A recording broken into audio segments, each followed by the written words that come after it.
இன்னைக்கு இஸ்லாமிய மக்கள் 3 பேர் தாக்கப்பட்டிருக்கிறாங்க.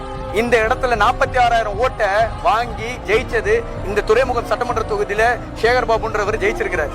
அவரை பெரிய ஆதரவு கொடுத்தது இஸ்லாமிய மக்கள். இஸ்லாமிய மக்கள் 3 பேர் தாக்கப்பட்டிருக்கிறாங்க. இவரும் அதுல ஒருவர். வணக்கண்ணா, துறைமுகம் சட்டமன்ற தொகுதியிலிருந்து ஜாஃபர் பேசுகிறேன்.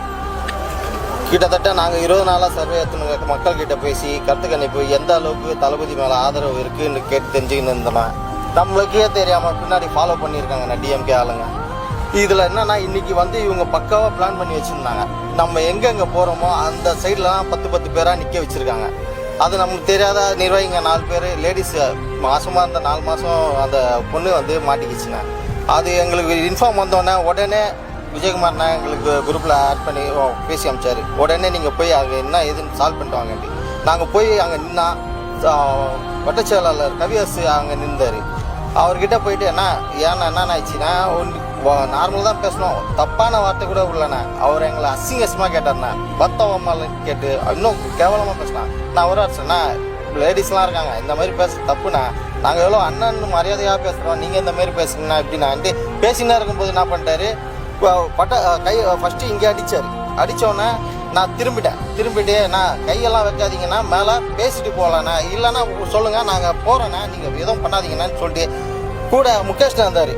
அவருக்கு வாங்கின போலான்னு திரும்புறதுக்குள்ள 4-5 பேர் சேர்ந்து ஒன்னா பின்னாடி சேர்ந்தாச்சு. எனக்கு இந்த சைடு திரும்ப இன்னும் ஒரு முக்கியமான விஷயம், தலைவர் இன்னைக்கு இவங்களுக்காக அறிக்கை விடுத்திருக்கிறாரு. ஏன்னா எல்லாமே அவருடைய தங்கைகளாகவும் சொந்தங்களாகவும் பாக்குறாங்க. நாங்க அடுத்த நிமிடமே எங்கள் அண்ணன் பொதுச் செயலாளர் அவர்களை தொடர்பு கொண்டு நடந்த அத்தனையும் கூறியதன் பேரில் அண்ணன் ஆதவர்ஜன் அவர்களும் அண்ணன் சி.டி. நிர்மல்குமார் அண்ணன் அவர்களும் நேரடியாக வந்து இங்க மக்களை சந்திச்சு இந்த அடிப்பட்டவங்களை சந்திச்சு ஆறுதல் கூறிட்டு போயிருக்கிறாங்க.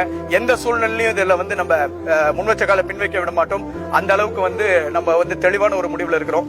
இப்போ கடைசியா நான் சொல்ல போற ஒரு முக்கியமான விஷயம் என்ன அப்படின்னா, நாளை திருப்பி இது தொடரும். நீங்க எந்த சக்தியாலையும் எங்களை தடுக்க முடியாது. நாளை கண்டிப்பா இது தொடரும். இதுல ரொம்ப இன்னும் ஒரு பரிதாபமான ஒரு விஷயத்த சொல்றேன். ஆளுங்கட்சியுடைய பெரிய பவர்ல இன்னைக்கு ட்ரீட்மெண்ட் எடுத்துக்கிட்டு இருக்க வேண்டியவங்களை அர்த்தராத்திரில 12 மணிக்கு வெளியே போகணும்னு சொல்லி மொத்த பெரிய வெளியே அனுப்பியிருக்கிறாங்க. அவங்க எல்லாருமே மோசமான ஒரு சூழ்நிலையில இருக்கிறாங்க. அப்படி ஒரு மோசமான சூழ்நிலையில இருக்கவங்களை கைத்தாங்களா தூக்கிட்டு போறாங்க. அவர் ஒரு கேன்சர் பேஷண்ட், வலுக்கட்டாயமா காவல்துறையினர் அவங்கள வெளியே அனுப்பி இவங்க இவ்வளவு பெரிய ஒரு சூழ்நிலையை இங்க உருவாக்கிக்கிட்டு இருக்காங்க. நாங்க தலைமைக்கு ஒவ்வொன்றா அறிவிச்சுக்கிட்டு தான் இருக்கிறோம். ஏன்னா என்னைக்கா இருந்தாலும் இப்ப கவர்மெண்ட் பவர்ல இருக்கும்போது அவங்களுடைய கவர்மெண்ட் ஹாஸ்பிட்டல்ல இருந்து, கவர்மெண்ட் ஸ்டாஃப்ஸ்ல இருந்து, கவர்மெண்ட் டாக்டர்ஸ்ல இருந்து போலீஸ்காரங்க வரைக்கும் எதுவும் பண்ண முடியல. இவர் ஆல்ரெடி டியூமர் பேஷண்ட். இவர் ரொம்ப இல்னஸ். 3 லேடிஸ் ஆட்டோல அழைச்சி கொண்டு போன ஒரு காரணத்துக்காக பண்ணிருக்காங்க. இவங்க பிரெக்னன்ட் லேடி. இவங்க பிரெக்னன்ட் லேடின்னு கூட ஒரு ஈவு இறக்கமே இல்லாம இவங்களை தாக்கி இருக்கிறாங்க. இப்ப குழந்தை பாதுகாப்பா இருக்கான்ற அளவுக்கு நம்ம செக் பண்ணிக்கிட்டு இருக்கோம். இன்னைக்கு வரைக்கும் சிடி ஸ்கேன் எடுக்கணும்னு சொன்னாங்க. இது வரைக்கும் சிடி ஸ்கேன் எடுக்காமலேயே அவங்க எல்லாருமே வெளியில டிஸ்சார்ஜ் ஆகணும். டிஸ்சார்ஜ் ஆனால் தான் இவங்க